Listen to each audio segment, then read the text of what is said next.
మా కొడుకు టెంపుల్కి తీసుకొస్తానన్నాడు. ఏంటి ఇక్కడికి తీసుకొచ్చాడు? ఎవరమ్మా మీ కొడుకు?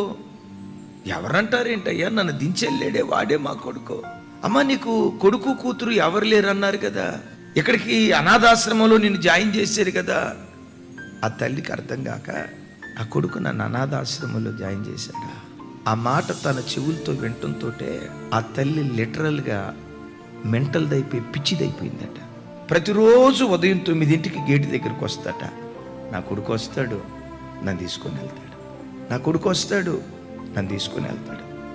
ఇప్పుడు తల్లికి 70 సంవత్సరాల వయసు వచ్చిన తర్వాత ముసల్దాని అయిపోయావని ఆ ముసల్దాన్ని అనాథాశ్రమంలో జాయిన్ చేస్తే నేనంట, ఆ తల్లి ఉసురు ఈ కోడలు పోసుకోదా? ఆ తల్లి ఉసురు కొడుకు పోసుకోదా? ఒకటే మాట చెప్తా, ఈ సృష్టిలో నీ ప్రార్థన కంటే ప్రేమ గొప్పది. గుండెల నిండా నీకుండే విశ్వాసం కంటే ప్రేమ గొప్పది. గంటల తరబడి నువ్వు దేవుని సన్నిధిలో మోకరించి నువ్వు చేసే ప్రార్థన కంటే, వీటన్నిటికంటే సృష్టిలో అతి శ్రేష్టమైనది, అతి గొప్పది ప్రేమ, ప్రేమ, ప్రేమ.